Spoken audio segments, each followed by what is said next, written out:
en supposant que par exemple on ait surfé sur la vague cigarette électronique et qu'on était des gros acteurs de la cigarette électronique au moment où c'était la giga hype, ce qui n'était pas le cas. En supposant ça, imaginez qu'on ait toute la première page, en fait je vais pas engager mon image. À chaque fois l'objectif c'est d'avoir un site, un branding. Et même si on est avec la stratégie de Franck, où on est un peu en mode MVP, le branding ça peut être un logo Canva fait en 10 minutes, et point en fait. Mais n'empêche que les sites n'auront pas la même gueule et que l'objectif c'est justement qu'on puisse pas trop identifier quand tu arrives sur un site, puis que tu vas cliquer sur le deuxième, puis sur le troisième lien, que c'est exactement la même personne ou la même boîte derrière. Là, je suis tombé sur un mec ce matin sur une très grosse niche concurrentielle. Et je pense pas qu'ils sont français, les mecs. Ils ont arraché une SERP. Mais vraiment. Ils sont arrivés en 15 jours avec des flanques sur tous les pays. Enfin, c'est stratosphérique ce qu'ils ont fait. Ça m'arrive parfois avec Zeno, je mets les sites des concurrents et je check tous les jours ou toutes les heures s'il y a des modifications sur les sites. Comme ça me permet de voir s'ils font des modifs de page. Et s'il fait une modif sur la page, je fais la même 5 minutes après, tu vois. Les UGC, donc UGC, c'est les contenus qui sont faits par les utilisateurs. Donc ça veut dire User Generated Content. Ça, il y a moyen de le fake, parce que ça s'achète, ce genre de truc. Mais si en plus de ça, c'est fait sans que ça soit fake, c'est d'autant plus fort.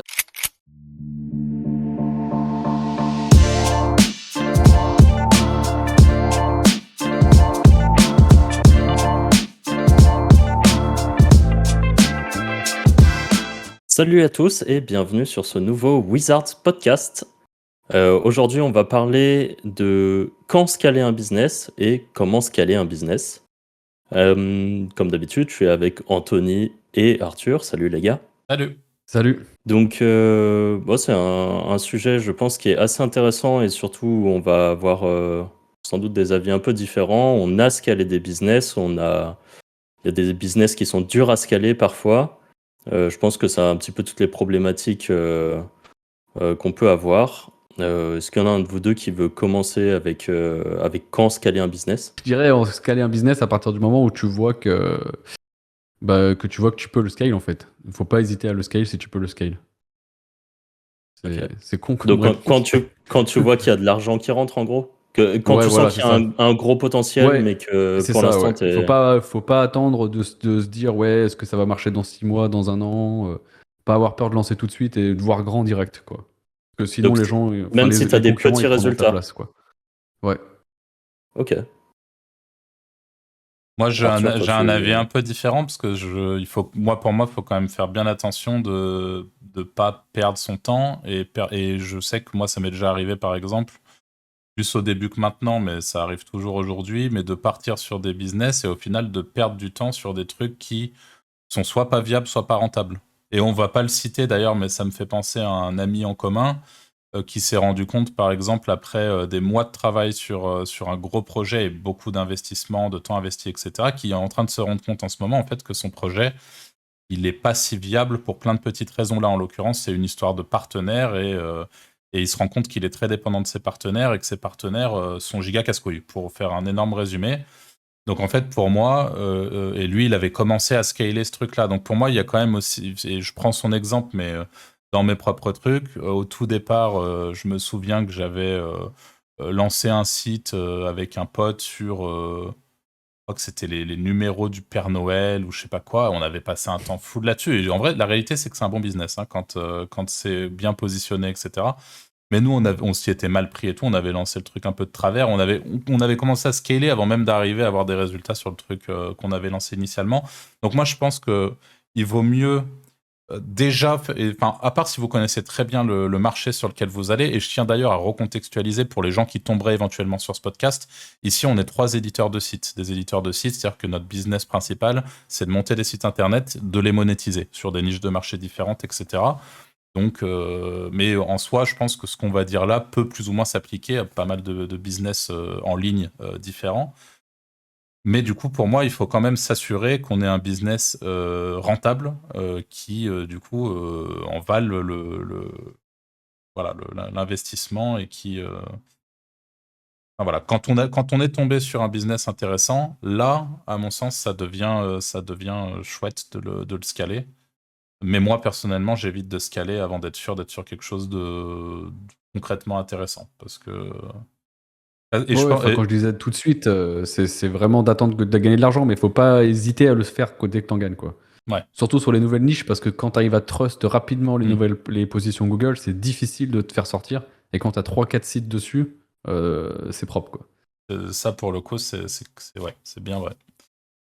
Et là où toi, tu as un avantage que tout le monde n'a pas forcément, c'est que toi, tu connais très bien le business et que assez facilement, même si tu n'as pas encore attaqué une niche, tu as une vision tellement globale que tu sais si justement une Ouais, nouvelle ouais, ouais. opportunité est là, toi, tu vas pouvoir la Mm. scaler d'entrée de jeu parce qu'en fait, tu n'as pas besoin de te rassurer sur toutes les problématiques d'avant. Ouais, j'ai pas besoin d'attendre de savoir Ouais.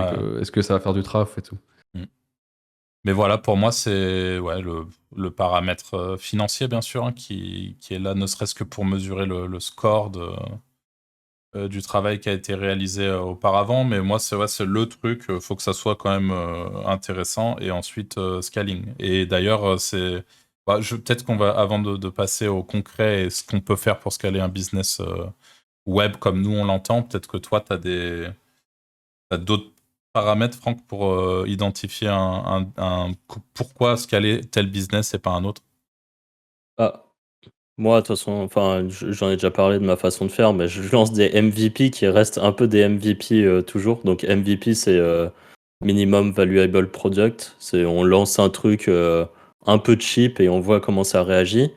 Et c'est vrai que moi, j'ai tendance à, dès que je vois que ça peut commencer à rapporter des sous, à m'auto-concurrencer, donc en lançant des différents sites, par exemple.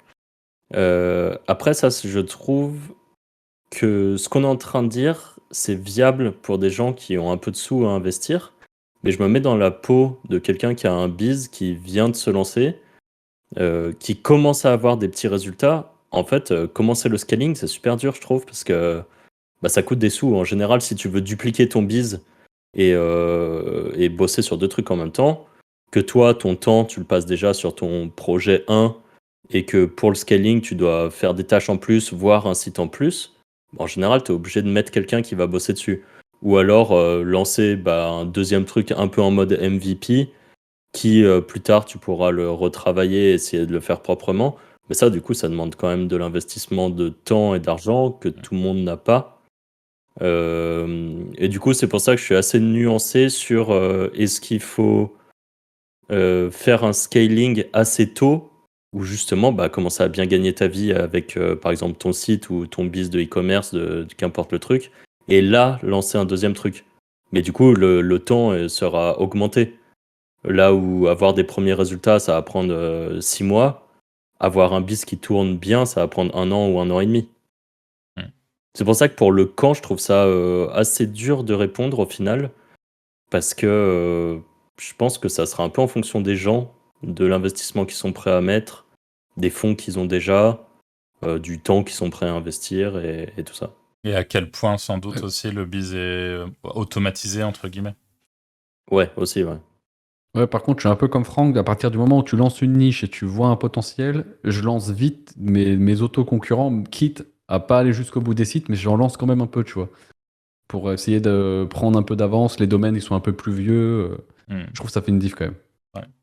Et complètement d'accord avec ça. Ça fait partie des sujets que je voulais aborder. De toute façon, tous les trois, on a beaucoup fonctionné comme ça par le passé. Hein, dans notre histoire d'éditeur, on a souvent, quand on est tombé sur une niche qui en valait le coup, encore plus, comme l'a dit Anto, si un jour vous tombez sur la petite perle ou la petite pépite, ou que vous êtes un petit peu en avance sur une opportunité, là, embrayer d'entrée de jeu, en fait, inonder la SERP. Ouais. Il faut que quand quand vous arrivez sur la SERP, sur le mot-clé en question, il faut que vous ayez une partie de la première page au moins, quoi. C'est surtout si c'est un mot-clé qui est accessible et qui rapporte de l'oseille, n'hésitez pas à le faire parce que la réalité, c'est que les gens ne cliquent pas que sur le premier. Le deuxième va aussi récupérer une Ouais. partie des clics sur Google, quoi. Donc voilà. Et pareil pour le reste de la première page, même si c'est vite beaucoup moins important en termes de volume de trafic, etc. Mais c'est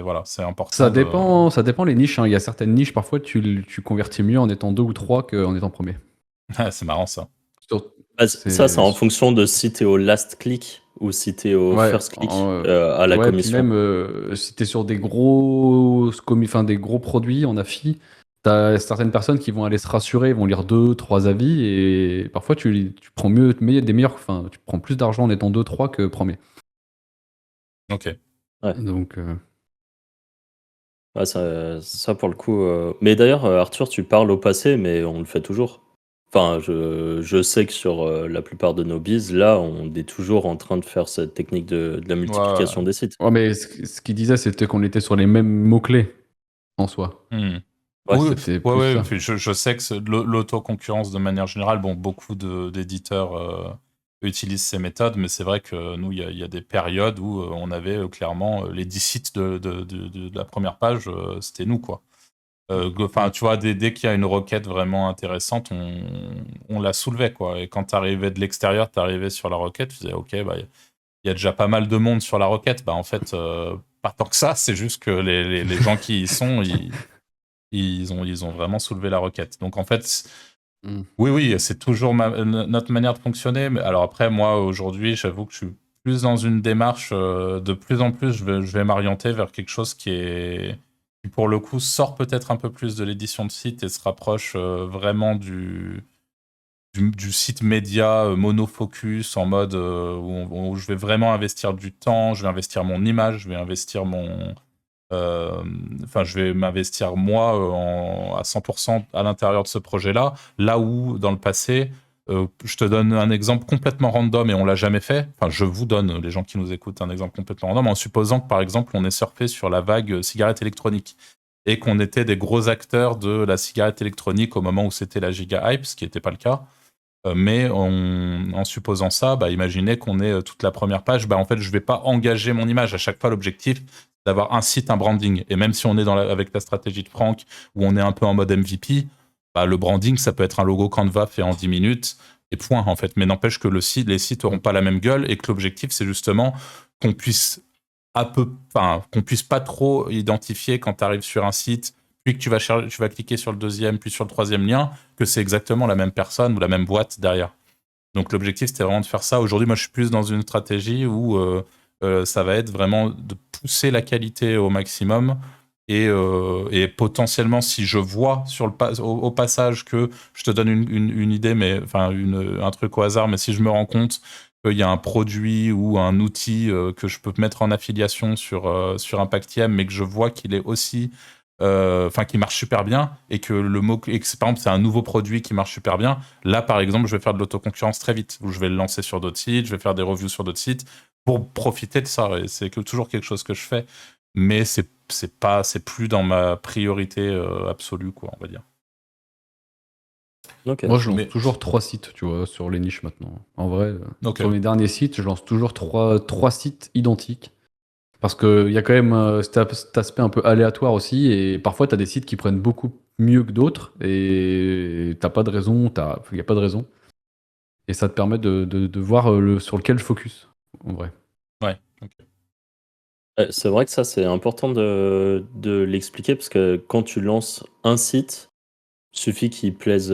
Exactement comme tu dis, en fait, en ce moment, il y a une énorme part d'aléatoire et on a quand même Ah ouais, pas mal clairement. de personnes qu'on connaît qui ont lancé 3, 5 sites sur le même sujet.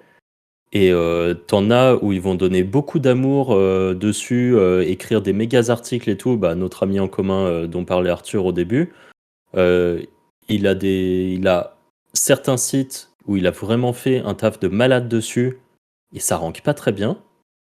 Et il en a d'autres où il les a fait complètement à l'arrache avec du contenu rédacteur offshore balancé comme ça en vrac et ça rank au-dessus.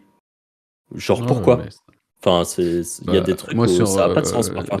j'avais un site, ça fait 4-5 ans que j'étais dans la thématique. L'année dernière, j'en relance 3 sur le même mot-clé.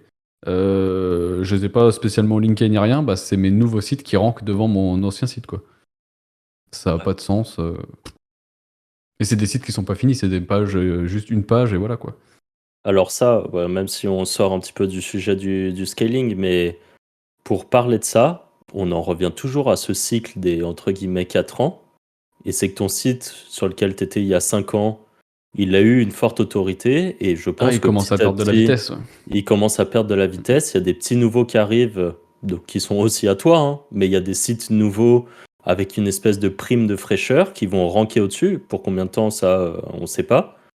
Mais il y a tout le temps un peu ce cycle. Moi, je le sens avec les sites que j'ai lancés, les sites dont j'ai parlé au mois de décembre, qui ont pris une pénale, mais au final, c'est pas vraiment une pénalité. J'en parlais tout à l'heure avec un pote.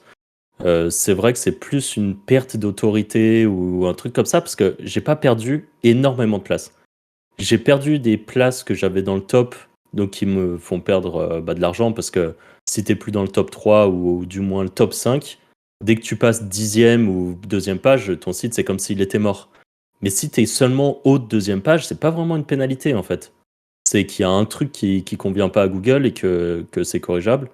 Moi, je suis plus cette situation-là, mais ce site qui a la masse de backlinks quand même depuis les années que j'ai ce site, qui a une quantité de contenu énorme, et ben il y a plein de pages de reviews que j'ai dessus, parce que je fais des reviews de produits, où j'ai un autre site que j'ai lancé il y a moins de 6 mois, et ça rank au même endroit. Franchement, il y en a un, je sais pas, qui va être 13e et l'autre 14e. Alors qu'il y en a un qui a quasiment pas de RD, qui est juste neuf, et tu sais pas comment il se retrouve ici, quoi. Ça fait aussi un peu partie du scaling, que même quand ça tourne, lance des concurrents, quoi. Lance des sites sur la même niche, quoi. Ouais. Franchement, faut y aller, hein. En plus, tu peux te booster ensemble. Enfin, c'est quand même bien. Ouais, clairement. Vous voulez qu'on parle un peu plus précisément de comment vous feriez pour Scale? Ouais. Bah déjà, en vrai, l'autoconcurrence, bon, on en a bien parlé, mais c'est un gros point, quoi. En tout cas, lorsque votre business, encore une fois, c'est un business web, donc vous pouvez acquérir votre visibilité sur le web. C'est pour Google et en tant que SEO, c'est vraiment quelque chose d'un peu incontournable. Et le scaling à l'étranger aussi, le fait de traduire son business, c'est pas toujours évident, mais aujourd'hui, bon, toujours sur des problématiques SEO, on en a déjà parlé dans le En vrai, podcast ouais. avec hreflang et tout, c'est... Ouais, là, je suis tombé sur un mec ce matin sur une très grosse niche concurrentielle. Et je pense pas qu'ils sont français, les mecs. Ils ont arraché une SERP. Mais vraiment. Ils sont arrivés en 15 jours avec des hreflang sur tous les pays. Enfin, c'est stratosphérique ce qu'ils ont fait. Ils sont arrivés Comme en quoi. 15 jours, c'est-à-dire ils sont arrivés en 15 jours. Bah, pas sur la France. Ils étaient rankés à Ah, l'étranger. Ils ont hreflang et ils ont tanké la France en 15 jours, quoi. Vraiment, ok, hein. Et sur des niches, je pense que ça fait plusieurs dizaines de milliers d'euros par mois, quoi. ok. Donc, comme quoi, tu vois, ouais, comme le scaling à l'étranger, c'est quelque chose, hein. Quand t'as des gros sites. Ouais. Après, c'est, voilà, encore une fois, vous avez plusieurs visions, si vous êtes aujourd'hui, vous êtes par exemple responsable ou à la tête d'un gros site de e-commerce qui fait du chiffre, ou vous êtes à la tête ou responsable d'un gros site d'affiliation qui fait du chiffre, bah, concrètement, il y a plein de questions qui se posent avec le scaling dans les langues étrangères. C'est-à-dire que déjà, à chaque fois, la question est un peu inévitable, c'est mais qu'est-ce que je fais? Est-ce que je pars sur un nouveau domaine? Est-ce que je me fais des sous-domaines? Mm. Est-ce que je... Enfin, tu vois, t'as sans cesse cette question, elle est inévitable. Et la réalité, c'est qu'on ne va pas scale de la même façon un petit site de niche qui fait 400 balles par mois et Ah ouais, qu'un gros un bise avec des gros employés, site. c'est clair. Voilà, c'est ça.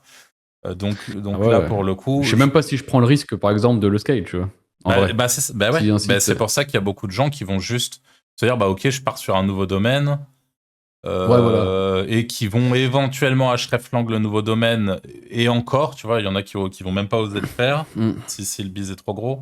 Le problème, c'est quand le bise est en place, il y a pas mal de freins aussi. On se trouve pas mal de freins là-dessus. Et il y a un autre souci, bon, souci qui n'en est pas un si le business est rentable, mais c'est toute la partie traduction. Parce qu'en fait, c'est pareil, il y a la version bourrine ou un petit coup de DeepL en automatique et hop, vous avez tout votre site qui est hreflang de manière vraiment automatique, ce qui en soi fonctionne aussi très bien, hein. On a eu des exemples autour de nous de gens qui avaient vraiment fait un énorme scaling sur leur business, voire même leur stratégie globale de business, c'était d'hreflang absolument tout. tout ce qu'ils produisaient sur Internet était hreflang dans je ne sais combien de pays, parce que c'est quelque chose qui fonctionne, mais du coup de manière automatique la majorité du temps. Et puis après, il y a la version un peu plus clean. Et là, moi, j'ai été amené à faire ça récemment, sur un petit biz récent qui fonctionne pas trop mal. Et j'ai pour le coup dû prendre quelqu'un, donc avoir quelqu'un qui se tape toute la traduction, tout absolument faire les choses proprement, puis ensuite aller éventuellement, si ça fait partie de votre stratégie, monter les PBN dans les langues étrangères. Donc là, bon, pour du PBN, ça va encore, il n'y a peut-être pas besoin d'aller faire traduire par quelqu'un sur Upwork, mais n'empêche que tout ça, ça prend du temps, s'assurer de trouver la bonne personne, etc., de ne pas se faire rouler par quelqu'un qui va juste au final DeepL votre truc. Enfin voilà, c'est. T'as des services genre One Hour Translation là qui est un bon truc de traduction, mais ça coûte tout de suite cher. Ouais, bah c'est ça. Et voilà, la question c'est à chaque fois, comment on le fait? Est-ce qu'on traduit automatiquement ou pas? Enfin voilà, encore une fois, ça dépend un peu du biz. Et puis après, il y a tout un travail aussi, et c'est peut-être ça le plus important. Si vous voulez aller en profondeur sur votre hreflang et sur votre scaling à l'étranger, de vérifier et d'avoir quelqu'un en face qui a une notion, si vous prenez un traducteur, qui a une notion de SEO et qui soit capable d'adapter vos requêtes à ce qui se fait à l'étranger. Parce que la réalité, c'est que les requêtes qui se positionnent en France et sur lesquelles c'est intéressant de se positionner en France surtout, vous pouvez vous positionner sur la traduction littérale de cette requête sur un autre pays. Ça se trouve, c'est pas le mot-clé. Et ça se trouve, c'est soit pas le mot-clé, soit de la grosse merde. Tu vois, enfin, du coup, voilà, ça aussi, c'est une autre problématique. Donc, il faut généralement vraiment prendre le temps, soit soi-même d'essayer de comprendre le truc, ce qui est souvent compliqué, parce qu'encore une fois, bah, vous n'êtes pas, si vous voulez ranker au Brésil, vous n'êtes pas brésilien. Donc, en fait, ça va être compliqué de savoir si le besoin est le même, comment ça se dit là-bas. Il y a plein de petites choses qui changent. Et si vous n'avez pas vraiment des gens compétents pour vous accompagner dans le scaling, ça sera pas bien fait dans 80% des cas, quoi. Donc ça aussi, il faut en avoir conscience, mais c'est sûr que le scaling à l'étranger, quand vous êtes sûr que vous êtes sur quelque chose où vous maîtrisez le marché, que le marché a du potentiel là où vous voulez le traduire et tout, c'est clairement une bonne idée. Est-ce que vous voulez parler d'un autre type de scaling? Moi, j'en ai plein. L'automatisation. Vas-y. D'automatiser au max dès que tu peux aussi, hein, franchement. Ah, le grand gourou de l'automatisation. Le grand gourou de Zeno, Caribou. C'est génial et tout. Non, mais comment tu t'y prendrais? franchement. Est-ce que tu aurais, sans forcément rentrer dans un truc vraiment concret, mais nous expliquer comment tu t'y prends? Ouais. Bah moi, sur mes niches, c'est parce que c'est plus simple de scale avec de l'automatisation. J'ai pas ce problème de rédaction, donc tu vois, c'est un peu biaisé. Mais on va reprendre l'exemple des cigarettes électroniques, par exemple. Imagine demain, tu montes un site qui se met à... Tu montes 3 sites, parce que tu as dit que généralement, tu en montais 3. Pour je sais pas quelle raison, tu dis, les cigarettes électroniques, c'est cool, hop, tu montes 3 sites. Comment et qu'est-ce que tu automatises généralement dans tes... Là, par exemple, tu vois, je l'automatiserais des annuaires à la con en masse, magasin cigarettes électroniques plus ville, tu vois. J'en fais à foison et je redirige tout chez moi. Ok. Parce qu'en vrai, il y a du traf. Hein. Ok. Donc en fait, ouais, quand tu dis automatiser, c'est vraiment... Là, quand tu dis ça, pour ceux qui n'auraient pas compris, parce que j'imagine il y a des gens qui se disent que tu vas automatiser la publication sur des annuaires pour faire des backlinks. Mais en fait, ce que tu vas faire, c'est créer des annuaires en masse pour pouvoir choper le trafic géolocalisé sur les cigarettes électroniques. Ou sinon, je génère plein de sites, plein de pages sur la longue traîne à fond, pareil. Et j'envoie tout sur mes sites. Genre acheter cigarettes électroniques bleues et je redirige sur mes sites, acheter cigarettes électroniques vertes et ainsi de suite. Quoi. Okay. Je ferai un peu de la merde en fait en masse pour que ça aille chez moi. Quoi. Ouais. Parce que mine de rien, il y a quand même beaucoup de trafic sur ce genre de requête. Mis bout à bout, ça fait du traf. Mais si t'en fais 3, ça vaut pas le coup. Si t'en fais 200, ça vaut le coup. Ok. Il y a d'autres petits trucs en dehors de la création de sites où tu vois dans ton utilisation du quotidien, par exemple, pour accélérer sur vérifier tes positions ou je sais pas, Ouais, par exemple, suivi de position des concurrents. Ça m'arrive parfois avec Zeno, je mets les sites des concurrents et je check tous les jours ou toutes les heures s'il y a des modifications sur les sites. Comme ça me permet de voir s'ils font des modifs de page. Et s'il fait une modif sur la page, bah, je fais la même 5 minutes après, tu vois. Il y a des trucs comme ça. S'il rajoute un tableau, je rajoute un tableau, et ainsi de suite. Ok. Là, on part dans le psychopathe, là. C'est ça qui nous intéresse, c'est pour ça que je creuse encore. Que les gens découvrent le monstre. Mais tout est traqué, ouais. Ok. Intéressant. Ok, ça c'était l'automatisation. Moi, il y a un truc, mais j'en ai déjà parlé, mais l'emailing, je pense que c'est un bon moyen de scaling qui est trop souvent négligé, je trouve. Il y a beaucoup de e-commerce notamment qui n'en profitent pas du tout. Alors qu'il y a moyen, avec le même trafic sur nos sites, d'augmenter son chiffre d'affaires. Et ne serait-ce que par exemple des e-commerce avec tout ce qui est abandon de panier, avec une relance avec un code promo par exemple, c'est clairement un truc qui est facile à mettre en place. Il y a, je crois, il y a un assez gros service que j'ai pas testé, mais il y a Klaviyo, je crois que ça s'appelle, Ouais, qui est pour les relances un, SMS aussi. Il faut le faire. ouais, et qui fait les relances SMS. Bah justement, je voulais en parler aussi dans le scaling. Il y a email, SMS. Peut-être notification push, même si moi je suis moins connaisseur de ça. Et je trouve que ça s'applique moins pour un e-commerce, par exemple, à part peut-être sur des nouveaux produits ou des trucs comme ça. Mais sans passer trop pour un spammer, c'est un peu chaud, je trouve, à utiliser. Par contre, SMS, ça coûte pas très cher et clairement, ça peut faire, de l'argent qui rentre. Et en fait, je trouve que toutes les occasions sont bonnes de faire un emailing. Il y en a que j'aime bien suivre des boutiques. Ils font H24 des promos, mais des promos même sur un produit. Mais en fait, c'est juste ça qui va faire venir les gens sur site et peut-être acheter autre chose. Et je vois tellement de e-commerce qui le font pas, c'est un délire quoi. Des trucs où moi j'ai déjà acheté chez eux, et ils font peut-être 3 emailings dans l'année. Enfin, c'est bidon. Alors que bah, je pense clairement qu'il y a moyen de faire des trucs. Après, ça nécessite d'avoir les connaissances pour faire un emailing bien ou de prendre quelqu'un qui va le faire. Mais voilà, je trouve que c'est un gros truc à mettre en place en tout cas. Ouais.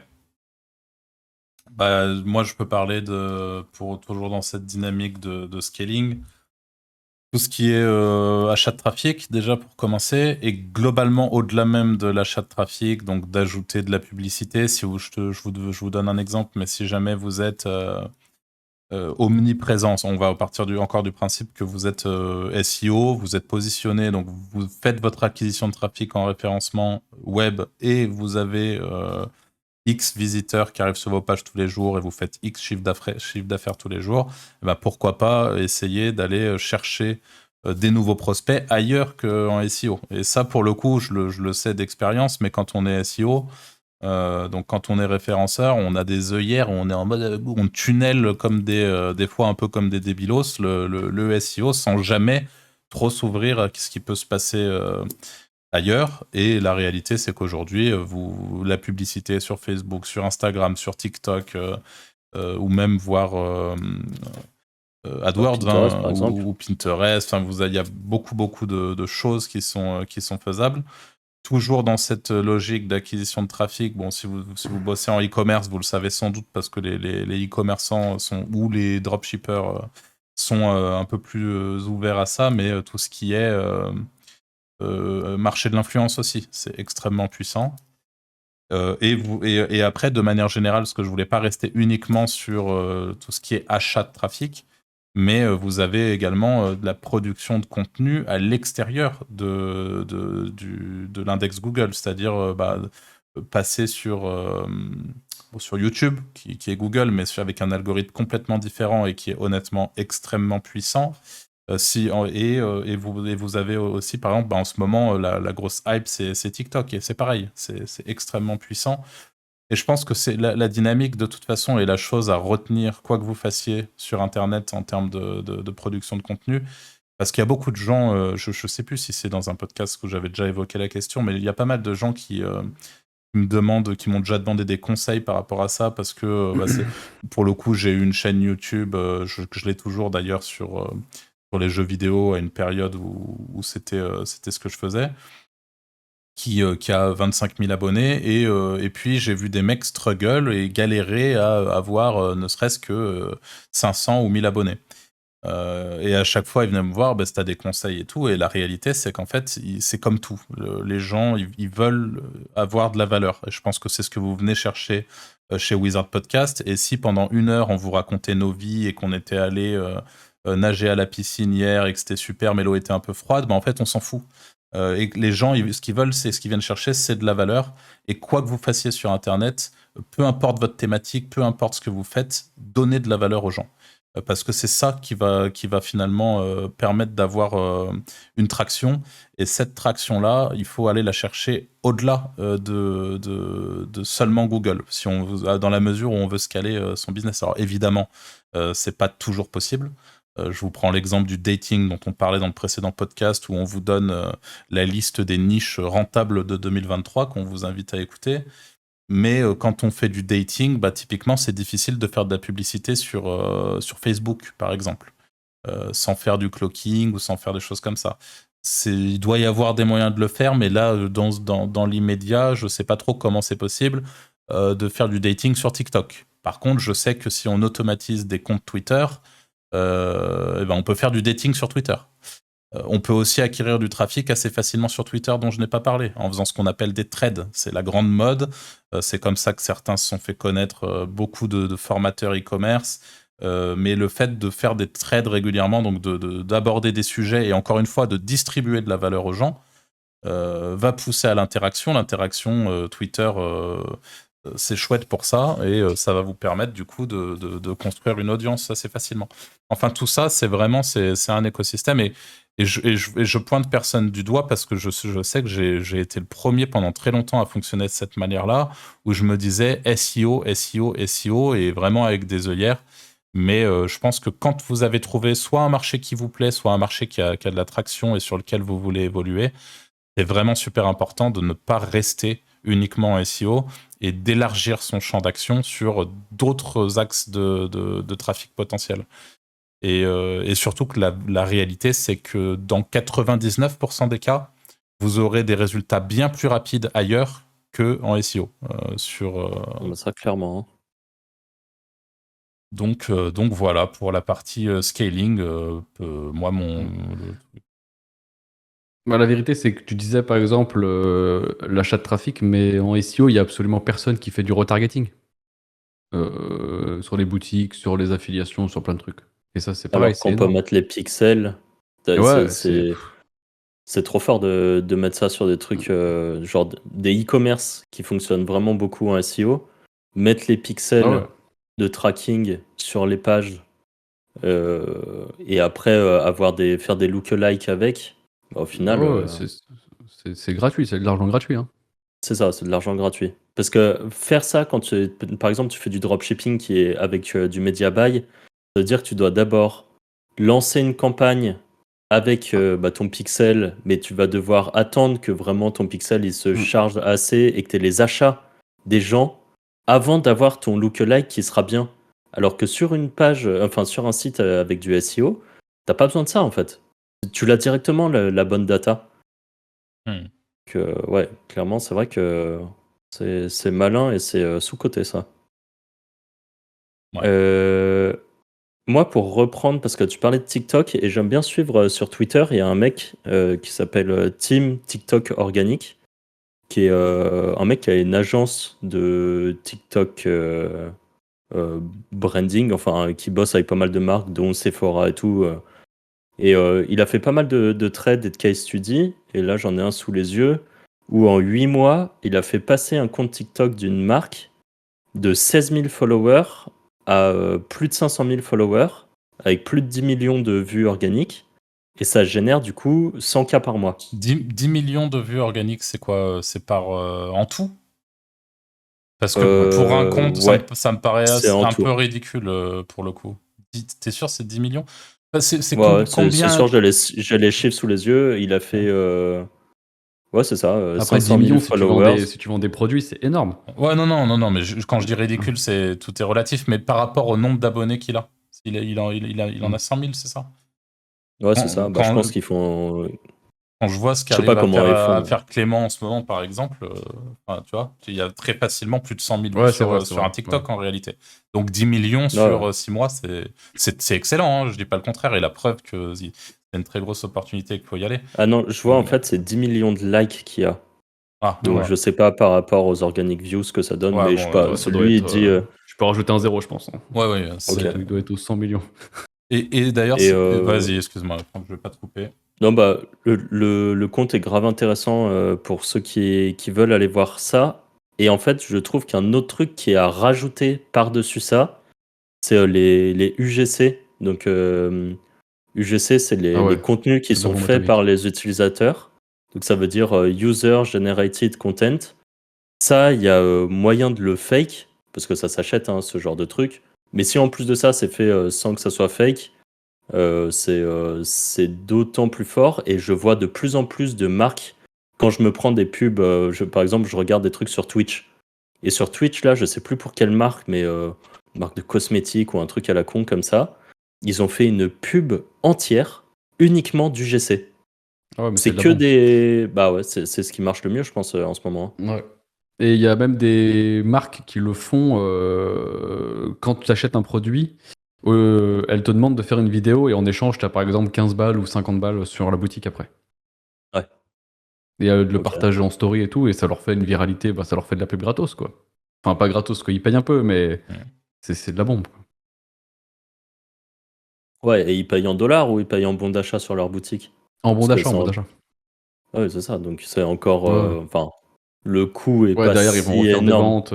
Bah Ouais, ouais, ouais, c'est c'est clair. ça. Parce C'est que clair. tu fais un bon d'achat même de entre 15 et 50 balles, mais la personne, elle va sûrement commander un peu plus. Et en plus, ça fidélise à mort, je pense. Bah, c'est un peu ce qui se fait dans les formations en ligne. Quand tu dois Ouais, mettre ton commentaire sur TripAdvisor et t'as un bonus ou une connerie comme ça. Enfin, c'est pareil. ouais, ouais. Sur TripAdvisor, non, sur Ouais, sur Trustpilot. Trustpilot, Pilote, hein. ouais. C'est pas la même. Mais ouais, c'est ça, franchement, les UGC, je pense que c'est clairement pas à négliger. Je pense d'ailleurs que c'est pas à négliger en ce moment, parce qu'à mon avis, ça va être abusé. Enfin, tout le monde va commencer à le faire. Là, je le vois vraiment de plus en plus. Et à mon avis, d'ici 1 ou 2 ans, c'est rincé au final. Parce que les gens sauront plus faire la différence entre les Entre les vrais vrais et les faux. UGC et les faux. Donc, Mm. ça fera comme beaucoup de trucs. Même si je pense qu'il y a encore beaucoup de gens qui trustent un peu les petites étoiles et tout qu'on voit sur les Mm. sites, je pense que c'est moins trusté qu'il y a quelques années. Bah là, les UGC, je pense que ça fera pareil. Mm. Ouais. Ok. Bon, je Moi, vais juste donner un petit tips vas-y, Antoine. pour Arthur. Ouais. Tu disais qu'on pouvait pas faire de dating et de tout ça sur Facebook et sur TikTok. Pensez au WebView, des applications en WebView. C'est ce que c'est? Non? Non. Des applications Android ou merde, Apple. Et en fait, tu vas juste embed en gros ta page web dans l'application. Tu fais un WebView, ça s'appelle comme ça. Et ça te permet de bypass complètement tous les robots. Et tu peux faire du dating, tu peux faire tout ce que tu veux, tu peux faire de la crypto, tu peux faire tout ce que tu veux. Voilà. Ok. Le petit tips qui fait plaisir. Alors, plus simplement, sur la partie production de contenu, enfin, toujours sur le scaling, bon, c'est le b.a.-ba, hein, mais c'est à partir du moment où vous devez scaler, vous voulez scaler, augmenter la production de ce que vous faites, quoi. Augmenter le contenu que vous produisez, peu importe sur les plateformes. Et ça nécessite, à mon sens, la mise en place de process et le fait de sous-traiter. Alors, si vous êtes complètement autonome sur vos process, sur vos trucs, si vous êtes seul à bosser sur votre bise, à partir du moment où vous voulez scaler, il y a un moment où vous ne pourrez plus faire les choses seul. Et donc, le fait de sous-traiter et de bien sous-traiter, et bien sous-traiter, justement, c'est pour moi utiliser des process pour pouvoir assez facilement réexpliquer à quelqu'un. Ou en fait, quand vous allez scaler, peut-être vous allez prendre une personne pour bosser avec vous. Puis en fait, au bout de 2 semaines, le scaling marche vachement bien. Donc vous vous dites, bah, en fait, je vais en prendre 4 autres parce que c'est ultra rentable. Donc autant scaler plus vite. Et plutôt que de vous taper les explications pour expliquer par exemple aux 4 personnes différentes telle ou telle chose qu'elles doivent faire pour produire du contenu, pour produire des textes, pour produire des vidéos pour TikTok, pour peu importe. Et ben vous avez par exemple, moi ce que je fais c'est que j'ai des process vidéo. Donc à chaque fois qu'il y a quelqu'un qui rentre dans mon équipe, il se prend automatiquement une séquence vidéo de peut-être, je sais pas, une espèce de mini formation de 5 heures. Et à la fin des 5 heures, il sait comment ça se passe pour bosser chez moi. Et moi, j'ai rien fait, quoi. J'ai juste une fois mis en place un process qui fonctionne. Et derrière, je le distribue. Et ce qui me permet aussi d'être vachement plus flexible, aussi dans l'autre sens. C'est-à-dire qu'on ne se retrouve pas, comme c'est le cas aujourd'hui chez beaucoup de gens, dans beaucoup de boîtes, avec des gens qui sont un peu enfermés dans ce truc-là de ouais, mais cette personne, elle a été formée. Donc cette compétence-là, le fait de... J'ai pas envie d'en reformer une autre, en gros, parce que c'est trop long et tout. Moi, il n'y a rien de trop long et j'essaie d'isoler un maximum les process pour qu'une personne ait pas trop de valeur dans ma chaîne de scalabilité. C'est-à-dire qu'en fait, que chaque personne qui arrive et qui bosse au sein de ma boîte et de mon biz n'ait pas à elle seule trop d'importance. Et qu'elle puisse et qu'elle soit elle-même dépendante généralement d'une autre personne et qu'en fait la chaîne soit qu'il n'y ait personne de vital, quoi, et que tout le monde puisse sauter du jour au lendemain, pour la faire très courte, et que cette personne qui saute du jour au lendemain soit remplacée, pareil, du jour au lendemain, sans aucun problème. Pour moi, c'est vachement important pour faire les choses bien et pas vous polluer avec des gens trop peu productifs ou inutiles, et pouvoir avancer vite et bien dans le bon sens. Et pouvoir choisir vous-même le multiple de scalabilité que vous voulez engager. En fait, si vous voulez scaler x10 et que vous savez que ça marche, bah, embauchez 10 personnes d'un coup. Ou enfin, quand je dis embaucher, généralement, moi, je bosse avec des prestataires, mais prenez 10 prestataires d'un coup. Et qui puissent très très vite être opérationnels. Moi, c'est... Voilà. Après, tu as toujours la même problématique, c'est que tu peux vite te faire copier. Enfin, moi, c'est la problématique que j'ai actuellement, tu vois. D'où l'importance de découper en maillons. Ouais, voilà, sinon il faudrait que je fasse ça, mais faire sous-traiter ce que je fais, ça serait bien, mais le problème c'est que le mec, il se barre avec et je suis baisé, quoi. Parce qu'il n'y a pas besoin d'être un génie pour faire ce que je fais, quoi. Ouais, ça c'est toi qui le dis, parce que toi aujourd'hui, enfin moi je sais très bien, pour le coup je sais ce que tu fais, etc. Et je sais que je serais incapable de le faire demain, parce que j'ai pas les compétences techniques, j'ai pas les compétences... Ouais, mais si je te forme, tu le fais après, c'est sûr. Ouais. Ça reste discutable, mais après, je suis d'accord avec ce que dit Arthur, qui est que, imaginons, toi, tu as 3 compétences. Enfin, on va résumer ça très simplement. Tu as 3 compétences où tu sais que tu es fort et qui te permettent de développer ton business à l'échelle que tu fais. Si demain, ces 3 compétences, tu les divises et que tu prends un type par compétence... Ouais, c'est clair, ils ont pas tout le process. À part si les 3 partent ensemble pour te concurrencer, ouais, c'est sûr. il y en a aucun qui a toutes les clés, en fait. Donc, il y a aucun moment... Et puis... Enfin, ouais, je pense que c'est... À part, comme tu dis, si vraiment tu formes quelqu'un de A à Z sur le sujet, bah ouais, il peut te concurrencer demain. Mais est-ce que ça arrivera vraiment Enfin, je sais pas. On a beaucoup d'exemples, hein, quand même. Ouais, c'est vrai qu'on a pas mal d'exemples. Je suis d'accord. Après, essayer de... Alors, à ce propos, d'ailleurs, sur ce qu'il faut faire ou pas faire, moi, il y a un truc où je me suis un peu trop longtemps... Pas comment dire, mais pendant trop longtemps, par exemple, j'ai focus qui, à mon sens, n'était pas nécessairement ce qui rentrait pas nécessairement dans ma zone de génie, entre guillemets. C'est comme ça qu'on appelle ça. Et je pense qu'il y a 2 points importants là-dedans aussi, dans le scaling toujours. C'est d'éviter de vous taper les trucs dans lesquels vous n'êtes pas bon, ou alors dans lesquels vous n'êtes pas excellent. Focussez-vous sur les trucs sur lesquels vous êtes vraiment bon. Et de préférence les trucs que vous aimez faire aussi, mais la réalité c'est que des Ouais, c'est ce fois que j'allais on est dire. très bon dans un truc qu'on n'aime pas particulièrement faire et que c'est difficile de sous-traiter. Si finalement ce truc-là que vous aimez pas particulièrement faire, c'est ce qui fait que votre business est viable et rentable et voilà, bah malheureusement c'est compliqué de. Enfin, voilà. Dans tous les cas, essayez de sous-traiter les trucs que vous savez faire aussi, ou minimum que vous connaissez, que vous avez eu l'occasion d'expérimenter même de loin pour pas vous faire complètement berner par les gens avec qui vous travaillez. Pour moi, c'est aussi assez important. Mais ouais, je pense que pour le scaling, c'est important d'accepter de sous-traiter une partie de son biz qui est déjà assez compliqué pour beaucoup de monde, je le sais, et de se focus, d'essayer d'identifier là où vous êtes excellent et de le focus à balle. Je pense que c'est... Ou en tout cas là où vous êtes le meilleur dans tout ce que vous faites, quoi. Et idéalement, si ce truc-là, c'est aussi un truc que vous aimez faire, vous avez tout gagné.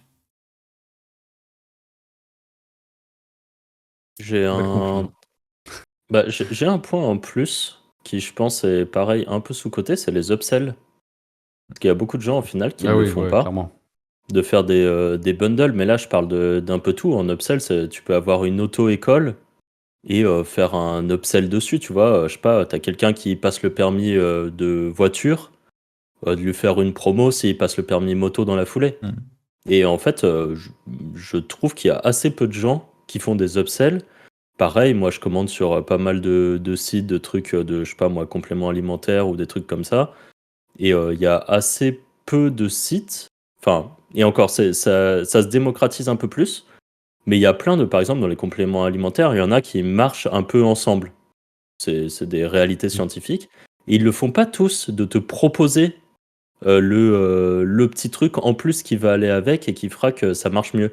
Alors parfois, ils vendent un pack entier qui mélange tous les trucs qui vont ensemble. Mais si tu commandes un produit à part, ils vont pas forcément mettre l'upsell. Et les upsells, là, c'est un exemple comme ça en e-commerce, mais des upsells, on peut en faire dans plein de trucs. Et même des sites d'affiliation, il y a moyen de proposer sur la même page, je sais pas, tu vends, je donne un exemple complètement au hasard, mais tu as un site de vélo, et ben sur la même page, dire on vous recommande le vélo XYZ, mais pensez à avoir un casque. Et hop, tu Mm. fais ton petit upsell en version cheap parce que tu as un site d'affiliation et que c'est pas toi qui gère le truc derrière. Mais c'est toujours une possibilité de gagner un peu plus, quoi. Ouais, je te rejoins complètement. Et d'ailleurs, ma copine qui a un petit business en ligne comme ça, elle envoie à chaque fois qu'elle vend un produit un code promo pour un autre truc similaire. Et honnêtement, 50% du temps, dans l'heure, tu as un achat Ouais. supplémentaire. Enfin, c'est vraiment, c'est abusé, quoi. Mm. C'est vraiment broken, les upsells. Bah, c'est comme, mais parfois, bah, ça me fait penser, les sites de dating qui sont souvent très agressifs, quand tu sais, quand t'as le disclaimer, t'appuies sur continuer ou à moins de 18 ans, tu te retrouves avec une deuxième pop-up là, qui pop derrière le site, tu vois ce que je veux dire? Ouais. Dans un autre onglet, et ben, les mecs de Prelinker disaient que juste ça, c'est 15% de chiffre d'affaires en plus, tu vois. Juste le fait que Ah le ouais. mec, il a une deuxième page et il va aller remplir son mail dessus, c'est 15% de chiffre d'affaires. Tu vois. Ouais. Donc, tu vois, des trucs Ah, bêtes, c'est marrant. parfois, ça te fait des choses. Hein.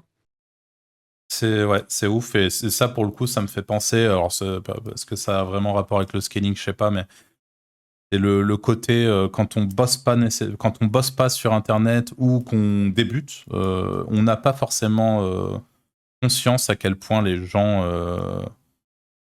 peuvent justement. Non, je ne vais pas dire ce que tu penses, Antoine. Je vois que tu commences à te marrer. Mais c'est vrai que par exemple, tu leur mets un énorme bouton qui clignote avec une énorme flèche pour leur montrer où ils cliquent, bah t'auras un meilleur taux de clic. Tu vois. C'est sûr. Sur les sites, j'ai vu des études assez drôles aussi sur le sujet, mais sur des sites de boules, plus la pub est dégueulasse et elle va droit au but, Bah, plus dans la elle voyance, c'est le fonctionne. cas aussi. Hein. Enfin, t'as plein de trucs Voyance, comme c'est le ça cas, hein. qui. Je sais pas si tu te rappelles, Arthur, quand on était à Malte, on avait fait de l'affiliation pour un type qui a des très grosses bases de données email et qui faisait de la formation. Je sais plus exactement ce qu'il faisait. Hmm. Et il nous avait envoyé plusieurs landing pages à mettre en avant. Et il nous avait dit que celle qui convertissait le mieux, En gros, ils nous avaient envoyé des LP. Il y en avait, je sais pas, 2 qui étaient OK, quoi, qui étaient à peu près jolies avec un copywriting basique. Et il y en a une, honnêtement, la page sortait des années 2000. C'était un texte genre énorme en rouge italique, acheté ici. Enfin, vraiment pas un bouton, c'était vraiment un texte et tout. Et c'était celle où il avait les meilleurs taux de conv. Ça m'étonne pas. Parce que Et nous, de on a toute un regard façon, biaisé. nous, on a un regard biaisé, on essaye de faire. Mm. Enfin, on essaye, pas tous, mais parfois on essaye de faire des trucs brandés, jolis et des trucs comme ça. Mais regardez, par exemple, quand on prend en bas des médias et tout, là, il y a la barre de. Je sais plus comment ça Les barres s'appelle. de l'enfer, la barre de Taboola. La barre de Taboola, voilà. Et là, les pages qu'il y a là-dedans, c'est il y a des génial, ça. pépites. Il y a des pépites. Ouais. Ça, c'est vraiment des pages à aller regarder. Parce que honnêtement, si il y a des pages qu'on voit très régulièrement, moi, il y en a, ça fait 1 an que je vois toujours les mêmes, c'est qu'elles sont rentables. Et Mm. elles puent l'enfer, quoi. Les textes, les photos, il n'y a rien qui va. Mais si c'est celle-ci qui est toujours mise en avant, c'est que c'est la plus rentable. Ouais, clairement. D'ailleurs, je l'avais Peut-être enlevé de mon ça, portable. Tu vois, moi, ça me fait ça me penser. fait penser, mais mes sites, c'est quand j'ai commencé à les rendre plus jolis qu'ils ont commencé à tomber. Peut-être que j'aurais dû rester sur des trucs ignobles forever. Pourtant, je vais rassurer tout le monde, on n'est pas sur un niveau de beauté transcendant. Bon, est-ce que ça serait pas une belle façon de clôturer ce sujet du scaling? Vous avez, vous avez à peu près tout évoqué, les gars? Pas Ouais, tout ce que très bien. vous vouliez. Je vérifie vite fait, mais je Moi, pense franchement, j'en avais encore plein de trucs, mais Bah, n'hésite pas, vas-y. Vas-y, encore. Lâche encore une. vas-y. On a le temps, on a le temps. Il y a tout ce qui est, je trouve, personal branding. Ça s'applique pas à tout le monde et ça s'applique pas dans tous les business.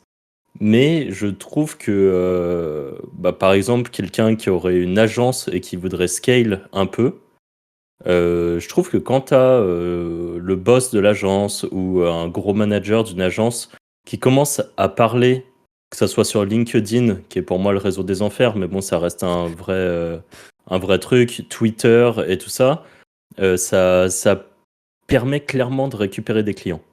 Parce que les gens, quand tu vas aller les démarcher, que ce soit en cold mail, cold call, qu'importe la façon, et ou même juste ils tombent sur le site web de l'agence, par exemple, ils vont voir que, par exemple, il y a 2-3 logos de clients pour dire on travaille avec eux, ils sont contents.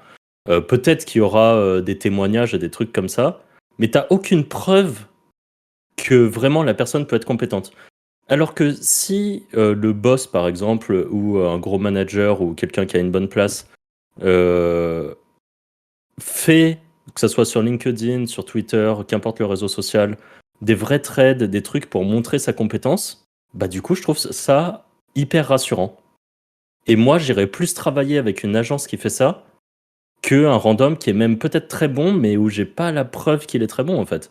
C'est un petit plus, quoi. Non, mais c'est vrai. Et je sais pas à quelle échelle ça peut vraiment permettre de scale, mais je reprends le cas du mec de TikTok, là, que j'aime bien suivre. Lui, je pense qu'il a augmenté très fortement le chiffre d'affaires de son entreprise à partir du moment où il a tweeté. Parce Ouais, il y a qu'aujourd'hui, beaucoup, si... C'est beaucoup broken. d'agences ouais, il y a beaucoup d'agences qui font Mm. leur chiffre d'affaires que grâce à eux, enfin que grâce à un mec au final. Enfin, Ouais. la notoriété d'un mec. Hein. Et d'ailleurs, Ouais, c'est ça. même pour tous les gens, que ce soit les agences ou les freelances, c'est vraiment broken. Mm. C'est produire du contenu comme ça, comme tu le dis, hein, du contenu expert, etc. Le faire sur LinkedIn, c'est broken à mort. Et moi, personnellement, je le fais pas. Je suis pas particulièrement fan de LinkedIn non plus. Mais je sais, autour de moi, je connais des gens qui le font et qui... Ça marche vraiment bien, quoi. C'est vraiment, vraiment très fort. Et puis, c'est un peu pareil partout. Là, sur YouTube, c'est pareil. Moi, j'ai commencé... j'ai une petite chaîne YouTube en parallèle où je parle un peu d'IA, de business web aussi.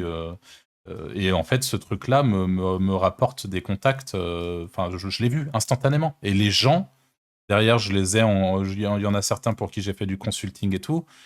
Ils ont, tu vois, ils ont la sensation de te connaître, etc. Parce ils ont consommé ton contenu. Et je pense que c'est pareil pour ceux qui vendent de la presta et qui ont un podcast, par exemple. Il y en a énormément qui lancent des podcasts. On en a rencontré un il n'y a pas longtemps sur un petit event SEO avec Ouais. Anto, là. Le mec, il avait son petit podcast pour trouver des clients, etc. Enfin, c'est la Mais production ça de marchait bien contenu, d'ailleurs. mais c'est super important. Ben oui, mais c'est super Mm. important de le faire. Et quand on est prestataire, c'est encore plus important, je pense. En tout cas, quand on cherche des clients.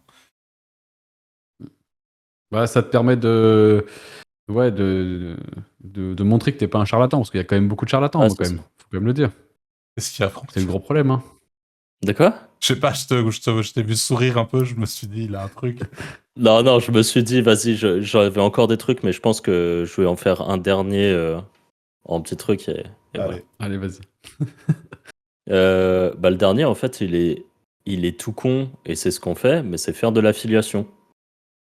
Mais alors ça s'applique pas à nous en tant qu'affiliés, évidemment, mais ça s'applique à tous Ouais, c'est les vrai. autres business. Et l'affiliation, pareil, je trouve ça un peu sous-coté. Et moi, je regarde mes chiffres parfois. Il y a une boîte avec qui je bosse depuis 1 an à peu près. Je leur ai envoyé 100 000 balles de chiffre d'affaires. Ça, c'est une boîte avec qui je bosse. Et il y en a d'autres. Et en fait, Ils auraient 10 mecs ils... comme toi, c'est 1 million, quoi. Bah ouais, et ils ont 10 mecs C'est comme ça. moi, hein. Mm. Donc en fait, Non, c'est sûr. juste, et ils reversent, certes, ils reversent une commission, mais en fait, quand tu mets cette commission par rapport à tous les autres trucs dont on a parlé, donc il y a des trucs qui valaient plus ou moins cher, mais par exemple, faire de la ads, ça coûte quand Ah même bah. assez cher. Et en fait, bah, faire de la ads, tu peux réduire un peu ton budget ads et par exemple, bah, créer un budget pour l'affiliation. Et je pense clairement. Et puis l'affiliation, en plus, c'est gagnant-gagnant.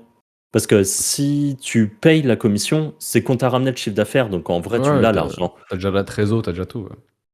Et ça, bah, nous, on le connaît en version un peu affiliation, peut-être pour des logiciels, pour des, je sais pas moi, des produits e-commerce, parce que c'est quand même beaucoup sur les e-commerce que ça se fait.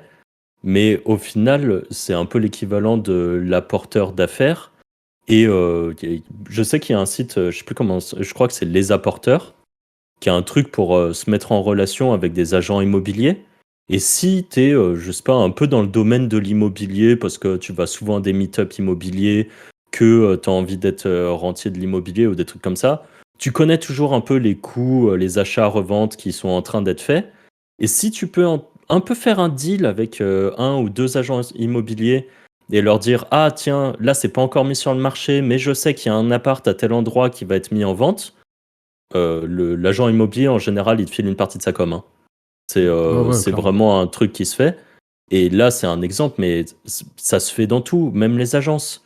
Les agences, tu as potentiellement un client, parce que toi, je sais pas, tu n'as pas le temps de prendre un client, que tu es une agence, tu peux, enfin, que tu es une agence ou que tu es un freelance ou un truc comme ça, tu peux toujours rentrer en contact avec quelqu'un et lui revendre Hmm. le lead pour une partie de la commission. Enfin, pour D'ailleurs, une partie de. pour alimenter, enfin donner un petit peu une idée de ce que ça peut donner, là, actuellement, si vous tapez consultant SEO, juste le mot-clé consultant SEO, faut savoir qu'il y a une grosse partie des pages positionnées qui sont pas capables de gérer tous les leads qu'ils reçoivent et qui en fait sous-traitent juste contre une commission, exactement comme tu viens de le dire, bah, que ça soit à des agences de SEO qu'ils ont bien sûr trié sur le volet ou à des consultants en freelance, mais c'est la majorité des leads sont sous-traités et commissionnés. Parce que tout ne peut pas être Et, géré, quoi. et ça peut paraître difficile à mettre en place pour, par exemple, quelqu'un qui nous écouterait et qui a un e-commerce dans un domaine. Ça peut paraître difficile à mettre en place, mais en fait, pas tant que ça, parce qu'il y a vraiment des plugins qui gèrent quasi tout. Si vous avez un Shopify, et ben GoAv Pro, franchement, c'est ultra simple à configurer et ça permet de faire de l'affiliation super facilement. Je sais plus ce qui est les trucs. Je crois qu'il y a Ultimate Affiliation Pro sur WordPress ou PrestaShop, je me rappelle plus pour lequel c'est. Mais bref, c'est des trucs qui nécessitent peut-être 2 heures de configuration grand max. Et après, enfin, quand c'est configuré de base, après, vous avez juste à recruter les gens et les mettre dessus. Et c'est ultra simple, quoi. Ils ont leur lien d'affiliation, leur code promo d'affiliation, ou le truc que vous voulez mettre en place avec eux. Et je pense qu'il y a moyen de faire ça à petite ou grande échelle, en tout cas à communiquer un petit peu dessus et augmenter clairement son chiffre d'affaires avec ça. sans que ça soit un coût trop important, puisqu'encore une fois, bah, vous recevez de l'argent s'il y a vraiment eu la vente. Donc, Non, c'est clair. Le seul truc qu'il faut faire gaffe, c'est que si tu tombes sur des affiliés qui font du trafic dégueulasse ou des trucs comme ça, des trucs border, quoi. ça, je pense que c'est vraiment à surveiller au début ou savoir Ouais. d'où va provenir le trafic. Mm. Mais je suis pas sûr que sur des thématiques. Parce que ça, c'est parce que toi, t'es habitué aux niches un peu sales où Ouais, tout le c'est monde vrai. fait du sale. Mais dans les trucs normaux des gens normaux, en général, il n'y a pas trop de Il y a trucs pas trop ça. sales, quoi. Ouais, voilà, ouais. Ok. C'est vrai. Voilà, c'était mon dernier point. Très beau dernier point, Franck. Bah écoutez, Non, mais en plus, c'est sous-côté, mais ça marche de ouf. ah ouais, Ouais. bah, carrément.